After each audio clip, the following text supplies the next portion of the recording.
Hello everyone. আর সন্ধ্যাবেলা কোথাও একটা যাওয়ার প্ল্যান করছিলাম। আর কোথায় যেন আমাদের বাড়ির পাশেই রাসের উৎসব হচ্ছে, মানে রাসের মেলা হচ্ছে।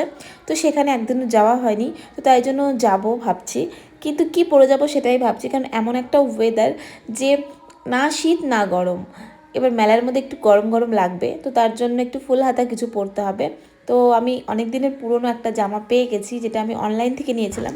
আর এই জামাটা আমার এত পছন্দ হয়েছে তোমাদের কি বলবো। আর দামটাও কিন্তু একদমই কম ছিল। তো যাই হোক, এটা অনেক দিন পর পরছে। আর মানে এক জামা বারবার পরতে একদমই ভালো লাগে না, মানে আমি অনেক দিন পর আবার রিপিট করি জামাগুলো। তো ঠিক আছে, দেখো। আর আমার গায়ে একদম ফিটিংস হয়েছে। যখন কিনেছিলাম তখন একটু লুজ লুজ হচ্ছিলো, বাট একটু মোটা হয়ে গেছি, বুঝতেই পারছি। তো চলো এখন মেলায় তোমাদেরকে দেখাই। বলতে বলতে দেখো আমি মেলাতে চলেও এসেছি। আর মেলায় এসে মনে হচ্ছে না আমি হারিয়ে গেছি। অ্যাকচুয়ালি আমি কোন দোকানে যাব সেটাই বুঝতে পারছি না, কারণ প্রত্যেকটা দোকানের সামনে এতই ভিড়। আর আমার ভিড় একদমই পছন্দ না। আরে তোমাদেরকে তো ঠাকুরই দেখানো হয়নি, তো দেখো রাধা কৃষ্ণ এত সুন্দর লাগছিল। আর এই রাস উৎসব আমাদের বাতকুল্লাতে প্রত্যেক বছরই ভীষণ ধুমধাম করে হয়। মেলা ঘুরতে ঘুরতে দেখো চলে এসেছি কাপ প্লেটের দোকানে। এখানে এত সুন্দর সুন্দর কাপ প্লেট পাওয়া যাচ্ছিল, মনে হচ্ছে নিয়ে নি, কিন্তু আমার ঘরে না অনেক কাপ প্লেট আছে। তারপর বাচ্চাগুলোকে দেখে দেখো ভিডিও না করে পারলাম না, আর আমার ভীষণ ইচ্ছা করছিল আমিও ওর মধ্যে গিয়ে ওদের সঙ্গে লাফালাফি করি।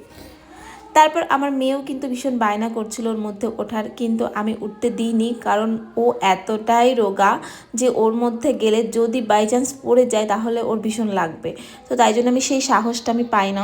মেয়েকে ভোলানোর জন্য চলে এসেছি মোমোর দোকানে, কারণ এই একটা জিনিস পেলেই ও সব কিছু ভুলে যায়। আর দেখো এখানে গ্রিন কালারের মোমো পাওয়া যাচ্ছে। আমি ফার্স্ট টাইম এরকম গ্রিন কালারের মোমো খেলাম, কিন্তু মোমোটা এতটাই টেস্টি ছিল, তোমাদের কি বলবো। তোমরা কারা কারা গ্রিন কালারের মোমো খেয়েছো অবশ্যই কমেন্ট করবে।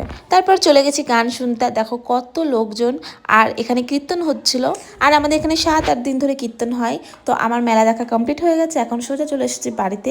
আরও কিছু ভিডিও আমি নিতে পারিনি, আমার মনেই ছিল না। তো এটা আমার লাস্ট ভিডিও এই দিনকার।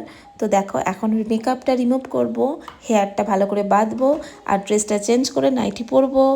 আর এটাই আমার সবথেকে কমফোর্টেবল ড্রেস, যেটা পরে আমি সারা দিন বাড়িতে থাকি। তো এইটুকুই ছিল আমার ভিডিও।